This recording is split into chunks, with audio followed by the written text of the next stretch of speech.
I had one day to test out the Canon C50, thanks to Adorama, who had me back on their YouTube channel to make a first look video. Now on my channel, I'm going to chat about my perspective as a C70 owner and working videographer, aspiring cinematographer in the New England area who makes his living creating videos for clients, mostly with Canon cinema cameras. At least that's what I've been doing for the better part of the last decade. So if that specific perspective in relation to this new camera interests you, then get comfortable, because this is gonna be a long one. So before we get into it, I have to acknowledge my biases. The big obvious one here is that Adorama hired me to make a video about a Canon camera. So it definitely benefits me to be in good standing with Canon so that Adorama will hire me in the future to potentially make more first look videos, because, you know, who doesn't want to get hired to play with cameras before they're released? So that relationship exists and I need to acknowledge it. But with that said, I am going to be honest in this video. And despite this being a great camera, it's not the camera for me. I'm going to talk about why this isn't the camera for me, what I think Canon could improve with firmware to make it a better option for more people, and the things that I think Canon nailed. I'll talk about all three of those things, as well as where I stand currently in 2025 with my trusty C70, because there are two camera bodies that I am considering purchasing, and one of them is from Canon. So among all of the nice to have features in the C50 that I do not have in my C70, the one that excites me the most is definitely open gate. But it only goes up to 30 frames per second. And it is pretty rare for me to have an entire project that has no slow motion whatsoever. Because if you're shooting a project in open gate, but then you have to go to 60 frames per second, you will have to switch to 17:9 mode. And if you're using anamorphic lenses, for instance, now your aspect ratio is completely different in post, and you're gonna have to do more math, and yeah, post-production just gets really messy. Your resolution becomes different between shots. You're gonna have to think about your lens choices differently, like the focal lengths. You're gonna have to think about, am I getting tighter now that I'm in 17:9? It just would be a really unideal situation to have to switch to 17:9 if you're shooting a whole project in open gate. So it can happen that I have a project that I know for certain is only going to be shot in 24, but that is kind of rare. So I own a set of Blazar Remus lenses, which I was extremely excited to pair with the C50 as soon as I found out that it had open gate. Because I get to use these lenses very rarely. The C70 has a 16:9 sensor, or 17:9 sensor. And the C70 notoriously isn't the most detailed image. So if you're going to be lobbing off a ton of the sides and zooming in to get to 16:9 or a thinner aspect ratio that's not crazy wide, you will be losing a lot of resolution. The C70 is just not a good anamorphic camera. It's a great camera, but it's not a great anamorphic camera for those two reasons. It does not have open gate, and even if it did, it's a kind of soft image. And obviously these anamorphic lenses are inherently softer. And personally, I like to pair soft lenses with detailed sensors, or, you know, sharp detailed glass like Canon's RF lenses with softer sensors like the C70. I think hard and soft or soft and hard are good combos, not soft and soft. So because the C50 has open gate and it's high resolution open gate, it seemed like a match made in heaven for these 1.5 lenses. Really 1.33 lenses would be perfect, because then you would natively end up with almost 16:9. I think you just have to crop off like 10% of the sides, barely any cropping. But I own these 1.5 lenses, so that's what I brought to New York for this test day, and I was really excited to finally pair them with a high resolution open gate camera. If I was buying this camera anyway for other reasons and it just happened to have open gate, and that's just a little value add, then that's awesome. But if you're buying a camera because it has a feature, that needs to be a feature that you can rely on. And I can't rely on only ever shooting 24 or 30 frames per second. Maybe Canon could do something where it's like 420 instead of 422 when you go to 60. I think that's what Lumix does. Or it could be 4K instead of 6K. It could be H.265 instead of RAW. I'm willing to make some compromises here. It just needs some type of slow motion in that aspect ratio. I am really, really hoping that when Canon releases the C400 firmware that gives that camera open gate, that they give it up to 60 frames per second. because when I was in the room with some Canon technicians on the Adorama test day, I asked them if the C400 would get higher frame rates, and they said, no, it will be up to 30, just like the C50. And I was honest with them and said, well, that's a bummer, because I would buy the C400 if it had OpenGate up to 60. Like, that would be the thing that would have me drop all that money. I really hope the person I talked to was actually wrong. I hope that they were like misinformed, or I hope that they talked to the higher ups and maybe what I said like has some impact on them deciding to unlock this with firmware. I just really, really hope that we get 60 in OpenGate on the C400, selfishly, because I want to buy that camera with that feature. And if Canon wants more people to be in their ecosystem, then I think that is a no-brainer feature that you really need to add in your current flagship. Now, if you were to buy this camera, use OpenGate, shooting up to 24 or 30 frames a second, I will say that I really do love the guide system. You can use multiple guides simultaneously, like 16:9 and 9:16, or some weirder aspect ratios too, but those are definitely the most common. And you can drag them around really easily on the touchscreen with your finger to select just the part of the larger frame that you want to be the vertical frame when you're monitoring. Super useful and super intuitive. As you've probably heard in other videos, the new feature that Canon added where you can record horizontally and vertically to different cards simultaneously does not work in OpenGate. That feature is using the 17:9 image, so you're really not taking advantage of the height of the sensor when recording a vertical only clip. So this could be useful to people in very specific situations, but I think it to me feels more like a stepping stone of Canon kind of working out the kinks on this new feature so that they can eventually work their way up to introducing it in a later firmware update in OpenGate mode. That's what I'm at least hoping, and I don't think that's out of the question, considering Canon has been so great with firmware updates in the last few years. My C70 is still getting firmware updates. There might be some type of hardware limitation I'm not aware of. And of course, you should never buy anything based off the promise of future updates. And this isn't even a promise, this is just a YouTuber hypothesizing. But it does seem like something that would come, if not in the C50, in a later Canon camera. Because Canon did the hardest part, which is coming up with a great new creative idea that is useful. They just now have to execute on it. One thing that I do really love about the OpenGate in the C50 is that they do not hold you to RAW. You can also shoot in H.265. So if you don't need the flexibility of RAW when shooting OpenGate, you can capture much smaller file sizes. I love using the H.265 on my C70.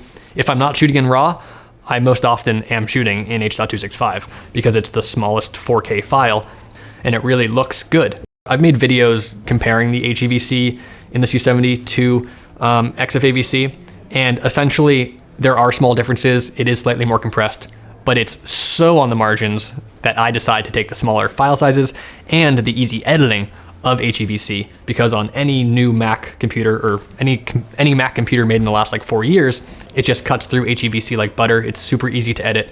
The file sizes are small. And the only downside with HEVC on the C70 is that the file names are bad.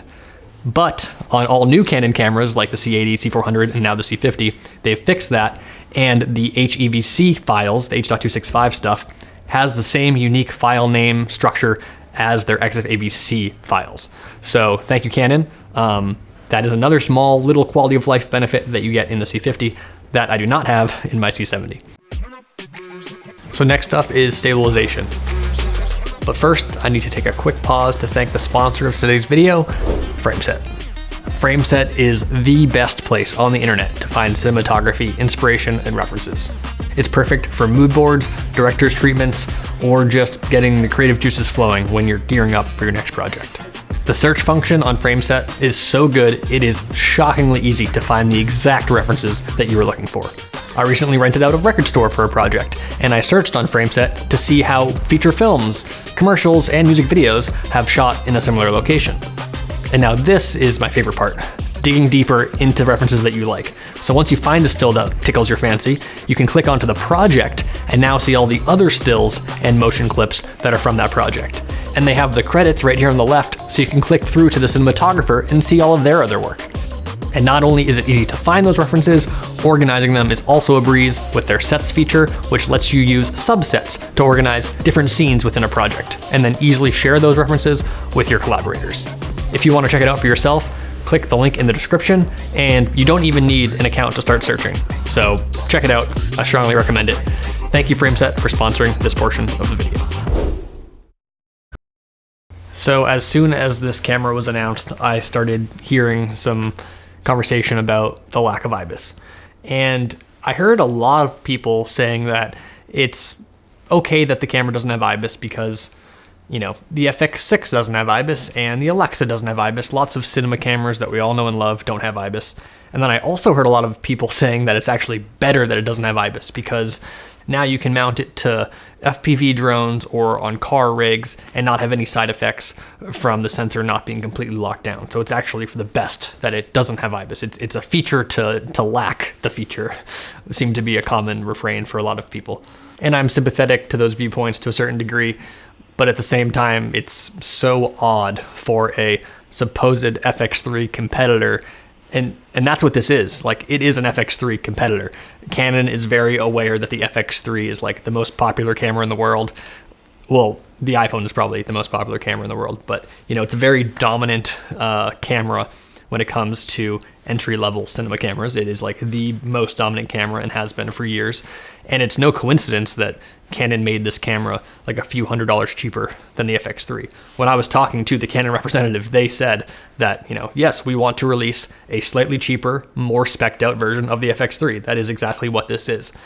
So that's why it's so confounding that it lacks a feature that seems so critical to that type of camera, because Canon does have IBIS technology. It's in their stills cameras.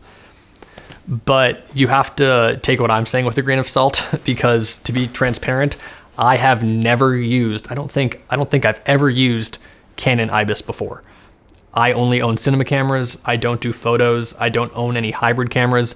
I've occasionally used Sony cameras with IBIS. I've been given an FX3 on a few productions, but I've never experienced it with Canon. And I'm aware that some people don't like how Canon's IBIS looks or how it works. So I do kind of anticipate getting some comments about people who own hybrid cameras from Canon saying that they don't like how the IBIS looks. And my argument for that point would be twofold. One, Canon either needs to just improve their IBIS and put it in the camera, make it better, or two, if it's going to be the same quality of IBIS, include it and let me turn it off if I don't want it. I rather have the option. But what Canon told me was that they heard from cinematographers that it's really nice to have a completely locked sensor, so when you rig it to cars or drones, you don't have any artifacts. And that is totally valid. That's true that for those use cases, it's better to have a camera without IBIS. But at the same time, the amount of time that this camera will be spent rigged to cars or drones compared to the amount of time that it will be spent in a videographer's hands is 99% to 1, probably more. I don't think anyone believes this camera is spending more time on drones than in people's hands. So yeah, if you're a drone op, then don't buy this camera. But to not put IBIS in what is supposed to be the every person's affordable entry-level cinema camera just makes no sense to me. I don't know if it's a cost issue or if there's like a heat issue. You know, I don't design cameras. I'm not going to pretend to understand what the compromises are. But it was disappointing to me because, you know, with me and my business, I am someone who very occasionally, maybe a couple times a year, after a specific shoot where I had to operate a prime lens handheld, I would think to myself when editing shaky footage, should I buy an FX3 or an R5 for these types of shoots where IBIS would be helpful? Should I have that tool in my arsenal? Should I buy a compact hybrid camera so that I have IBIS when I need it? That is a conversation I have with myself every once in a while. And next time I run into that conversation in my head, the C50 won't be part of that conversation because it doesn't have this feature. And on the same day that Canon announced the C50, they also announced their 85mm prime. And just like all of Canon's other prime lenses, with the exception of the 100mm macro, I think that's the only exception, this lens is not stabilized. None of their RF prime lenses are stabilized, and now the camera doesn't have IBIS. I mean, of course, I have to say this is a great lens. I mean, Canon only makes high quality glass. I own a ton of Canon lenses, some RF, but a ton of EF. I absolutely love how Canon lenses look. I always have. I probably always will. But back to stabilization. When I was testing out the C50 and paired it with the new 85mm prime, I was using it handheld. You know, we did some gimbal stuff, which I'll touch on later, but an 85 isn't really a gimbal lens, you know. But as you can see in this footage, hand holding this lens is kind of unwatchable because it's so shaky, because neither the lens or the camera are stabilized. And it's not really that surprising that an 85mm lens is shaky. If this was like a 35, I actually don't think it would really be an issue at all. Luckily, I shot this in 60 frames per second, so I was able to slow it down and smooth out all of those micro jitters. And if you want to do any type of run and gun shooting, you either need lens stabilization or body stabilization. And Canon currently doesn't include lens stabilization in any of their primes. And, you know, commenter, you could tell me, hey, Eric, you have a C70 without IBIS. Don't you find workarounds for it? And the answer is yes, I do. That is definitely a compromise I'm willing to make for a larger body with internal ND filters. Having both internal NDs and IBIS is not something that I would ever expect from a camera brand. I believe the only camera in existence in 2025 that includes both those features together is the Sony Burano, which is just insanely priced. I think you could buy 2 or 3 C400s for the price of one Burano. But once you're up to that size body, once you're up to the Burano or FX9 or C400 body size, you don't need IBIS, because at that point, the weight of the camera naturally smooths out the handheld motions. You really only need IBIS in these tiny bodies like the FX3 or the C50. And you can see in my C50 footage, which was shot mostly on anamorphic lenses, which by definition do not have stabilization, it's pretty shaky. And when I was watching back this footage and editing it, I kind of regretted going to the 100mm lens at all, or to the 65. I kind of wished I stayed on the 33, because once you get to those tighter focal lengths, the shakes become really distracting in my opinion. So to be fair, if you don't shoot with prime lenses, if you shoot primarily with zooms, and Canon does make amazing RF zooms with stabilization, then this really will be a moot point, a complete non-issue for you. I really love my Canon RF 24-105 2.8 with stabilization. If I was to pair that lens with the C50, I wouldn't use IBIS even if the camera had it. I would rely on the lens stabilization because in general, lens IS looks better and far more natural than IBIS. And I have owned bad IS lenses. I have owned Tamron zooms and Sigma zooms and those other third-party lenses with IS, in my opinion, in my experience anecdotally, have never looked organic. Even my like decades old Canon 70-200 with IS still looks great. I have no issues shooting that handheld at 200mm. It looks super organic. So if you are looking for stabilized zooms to pair with the C50, I do suggest sticking with Canon lenses.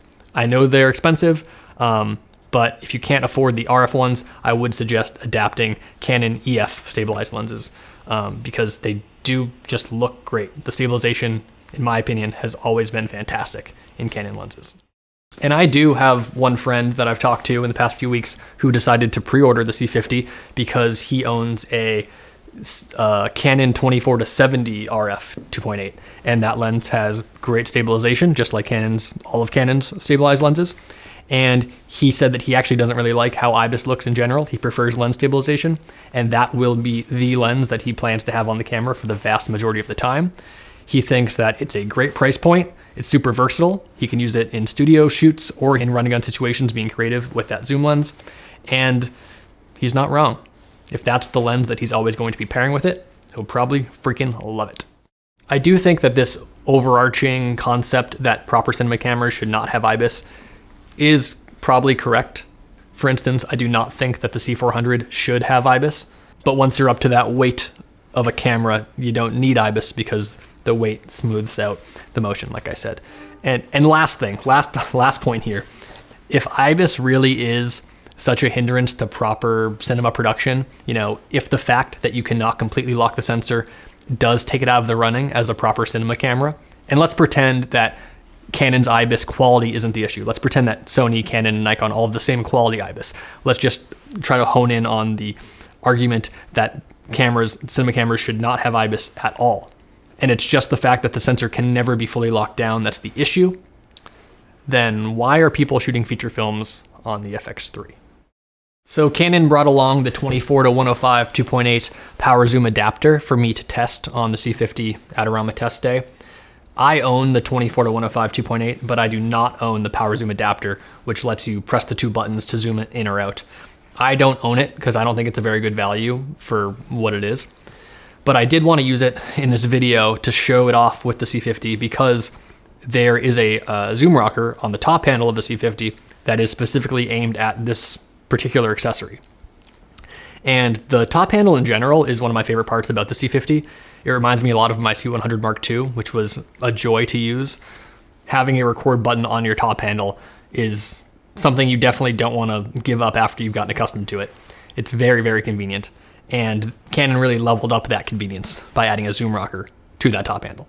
You can also zoom with the little toggle above the record button on the right grip. So whether or not you're holding the camera on the top handle or you're holding it by the right grip, either way, no matter where your hand is, you can zoom without actually touching the lens, which is pretty great. However, there is a pretty big flaw or oversight in this whole thing that I hope Canon can rectify in firmware. And that is that there is no easing in the zooming. You can adjust the speed of the zoom. It can zoom in or zoom out fast, or zoom in and zoom out slowly. But the ramping to get up to speed, it's a hard start or a hard stop. There is no easing control.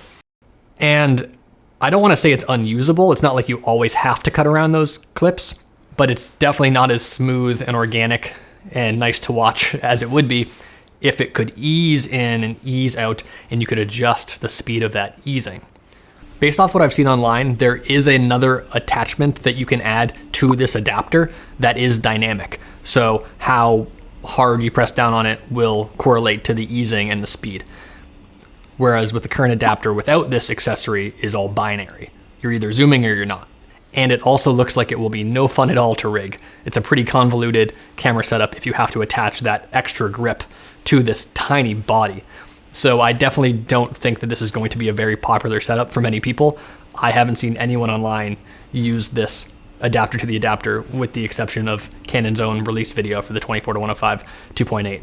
And to me, the whole point of the power zoom adapter is to be able to record while you're zooming. It's actually much more efficient to find your focal length with your hand. It's much quicker. And if I'm using that zoom adapter and zoom rocker, I'm probably doing it because I want to record the zoom.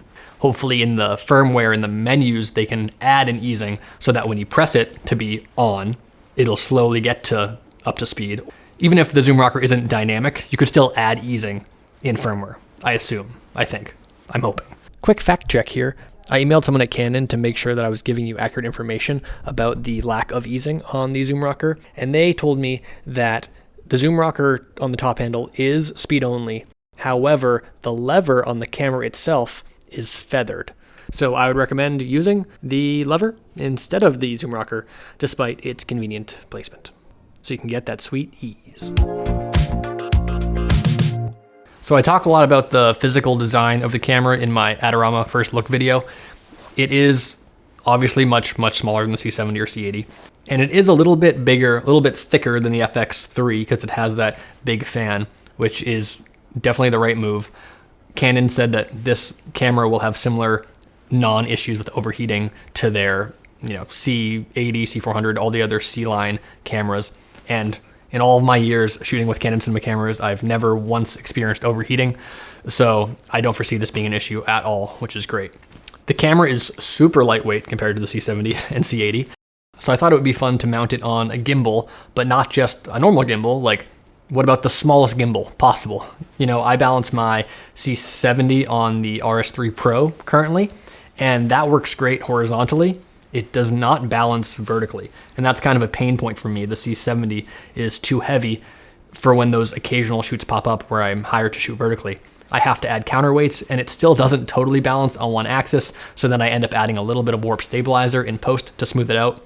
And it's also just heavy, and you don't really want to be walking around all day with an awkward, heavy rig. So I figured, perfect use case for the C50. Let's put it on a gimbal, a lollipop style gimbal. But instead of using the RS3 Pro? What if we go down to not just the RS3, but what if we go down to the Mini? A prosumer type gimbal that not only is much easier to travel with and is much more compact, but also, I assume, a lot more affordable. So I had Adorama bring one of the DJI mini gimbals that you could very easily fit in like a small backpack and travel with. And we balanced the camera with a prime. I forget which RF prime it was, but all of their RF primes are the exact same size. I didn't try to balance like the 24 to 105 2.8 on there. I don't know if it would have balanced, maybe it would have, but I used what you would typically use for gimbal work, a slightly wide prime, and it balanced super easily, and it was obviously much easier to operate because it weighed a fraction of what the C70 on an RS3 Pro does. So I can definitely see how the C50 could be a compelling addition to your kit if you already are invested in Canon lenses, Canon RF glass, and you want a smaller body for specifically gimbal work, or just for rigging up in creative places. Like on this shoot, I screwed the C50 into a C-stand arm for a top-down bird's eye view style shot. No additional rigging, just literally screwed in the 1/4-20 on the arm of the C-stand. So for situations where a big and or heavy body makes shots impossible to get, this C50 can open up a lot of doors if you're already invested in RF glass, or if you're just shooting with other Canon cameras that also shoot in C-Log 2, which is Canon's premier highest dynamic range profile, something that was absent from the R5C a few years ago. So thank you, Canon, for including that. It definitely makes it a natural B or C camera to your larger Canon cinema cameras because they can all cut together with the same log curve and you can use the same LUTs. I do have one colleague who I shoot with pretty frequently who has a C500 and an R5C. And whenever we shoot corporate interviews, he will use the C500 in studio mode for the interviews and then have the R5C all rigged up on the gimbal ready to go to grab for B-roll later in the day. And I will often take my C70 off the tripod and use my 24 to 105 stabilized lens handheld for B-roll.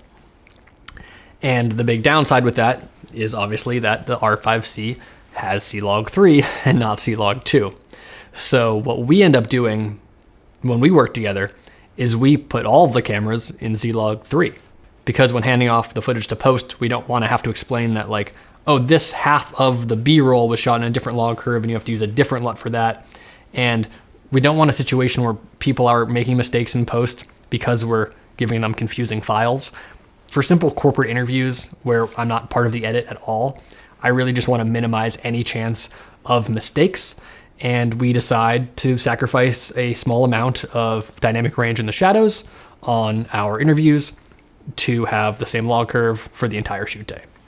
So that's a real roundabout anecdotal story about why it's a pain that the R5C does not have C-Log 2, but the C50 does have it. So, perfect natural B or C camera to your larger Canon cinema cameras. And you will get 15 plus, I think, stops of dynamic range compared to the C70's like 16 plus stops. I think the C50 has the same dynamic range as the C400 and the C80, all of Canon's other, full frame cinema cameras. Those, of course, are Canon's self-reported numbers, so they're probably not accurate if you're comparing them to other cameras' self-reported numbers, because different camera brands are going to report things differently. But I think Canon's numbers are definitely accurate within the company. The C70 just has a little bit more because of the DJO sensor, and it is still Canon's premier dynamic range camera by like a half stop or something pretty marginal, but Canon has not been able to create a full frame DJO sensor. I forget what the reason is. I think it might be a readout speed thing, but it's hard to make that type of sensor full frame, so it's still only Super 35 in the C70. So I don't think you should stick with the C70 because it has a half stop extra dynamic range. I would probably gladly give up a half a stop of dynamic range to get a full frame sensor, because even if you take away that half stop, the DR is still great. Once the dynamic range is good enough, that's when other features do become more important. So I would not hold it against the C50 that its dynamic range is just that much worse than the C70 because it has so many other goodies packed into it. It has C-Log 2, so it's going to cut just fine with all other Canon cinema cameras. The C50 screen is pretty small. Coming from the C70, you definitely feel that downsize. The C70 is a 3.5 inch screen, whereas the C50 is a 3 inch screen, which is very common for cameras of this size, including the FX3, which I believe has the same exact size screen. The C70's 3.5 inch screen is just big enough where you don't always need an external monitor. I have a pretty good idea of what's in focus and what's in frame when using the C70's built-in display. These days, I do attach a 7-inch monitor to it more often than not, but when I'm in a pinch, I don't absolutely need it. For instance, when operating a gimbal, which is the most common use case where I use that built-in screen instead of rigging up an external monitor and carrying that additional weight out in front of my body. But with the C50's 3-inch screen, I do think you kind of need an external display for any type of real-world use. And I found it very difficult because it was just hard to tell what was actually in my frame. There were so many times when I was looking back at the footage and I was just kicking myself thinking, oh my God, Eric, how did you not notice that the light is in frame? Like, you can clearly see the combo stand right out the window. But when you're looking at such a small display and you're looking at your subject's face, those types of things are gonna happen. Where as soon as you put it in your computer, you're gonna be like, what? That was in there? But when you're working with such a small screen and then making that screen even smaller by de-squeezing the anamorphic lenses on the internal LCD, which is a nice feature, by the way, that Canon included 1.5 de-squeeze built into the C50, because that is not something in my C70.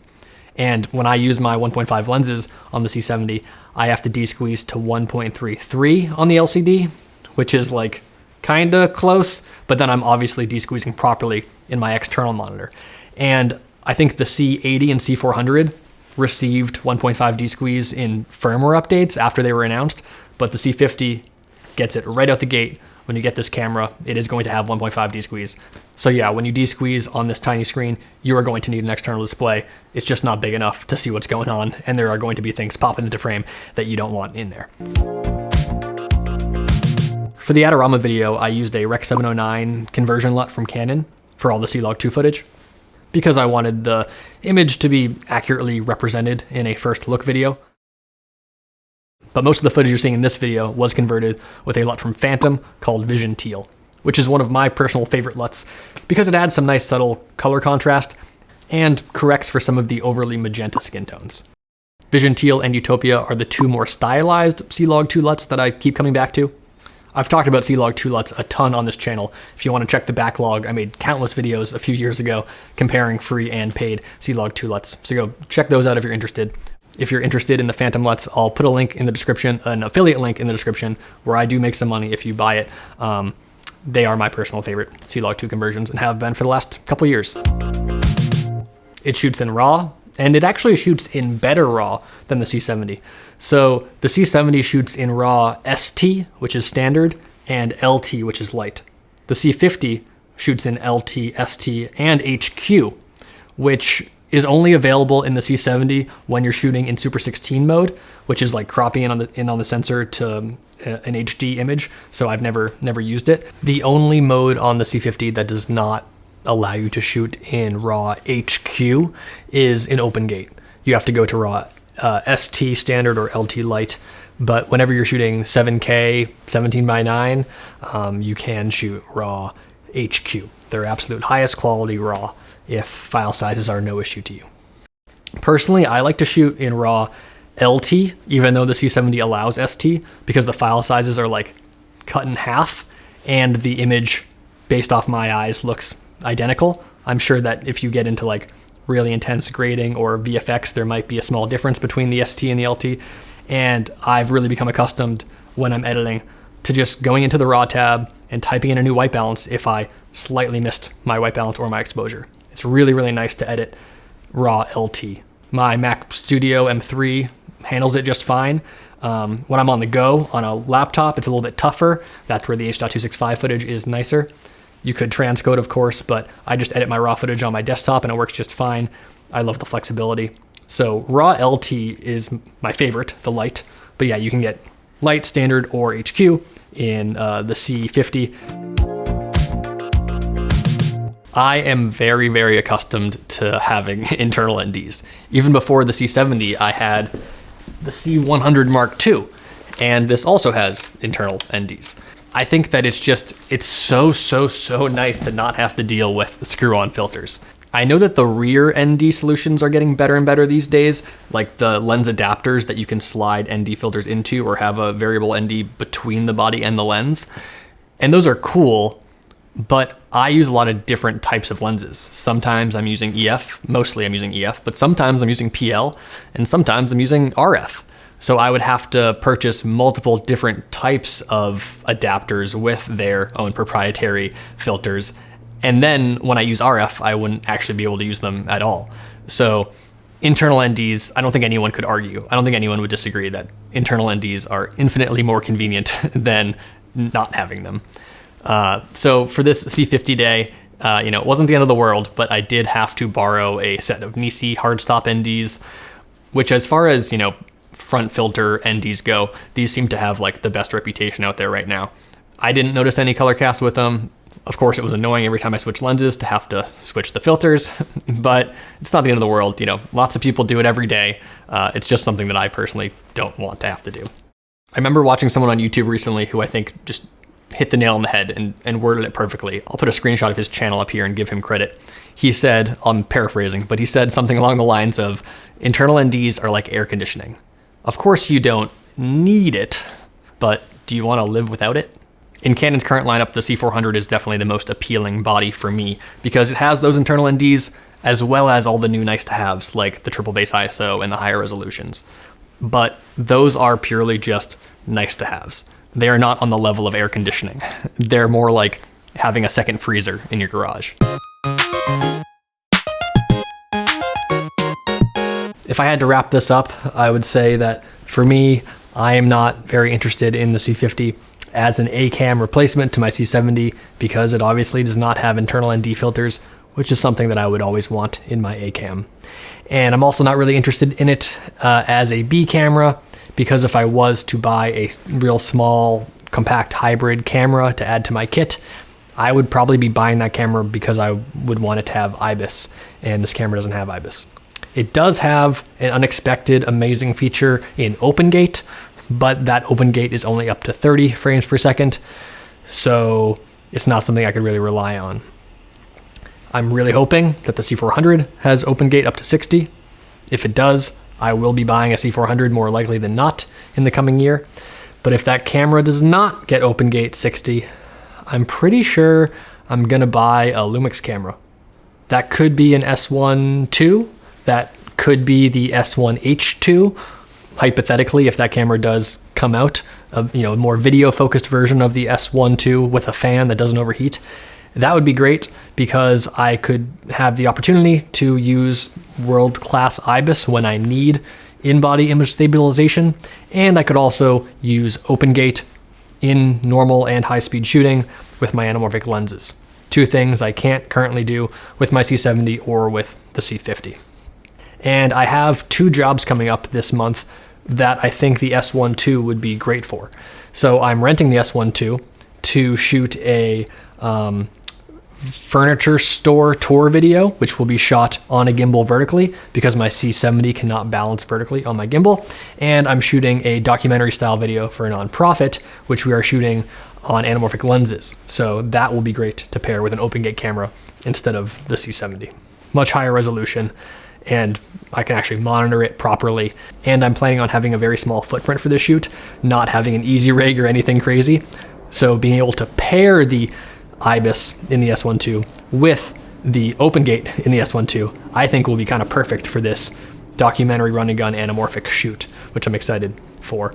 I think those 2 jobs will benefit from those features, and I'm happy to take a small portion of the budget of those jobs to allocate towards the rental. And we'll see. Maybe I'll decide that I really hate IBIS after all, after I use it for a month. But I'm excited to wet my beak in Lumix land with the S1 II. I purchased an EF to L adapter because I own a ton of EF lenses. Most of my Canon lenses are EF. I own the 24-105 RF, and then I also own one Laowa RF lens. But besides those 2, everything else I own is EF. So those can adapt to L just as easy as they can adapt to RF. It's really no different. That camera though does sometimes overheat from what I've seen online.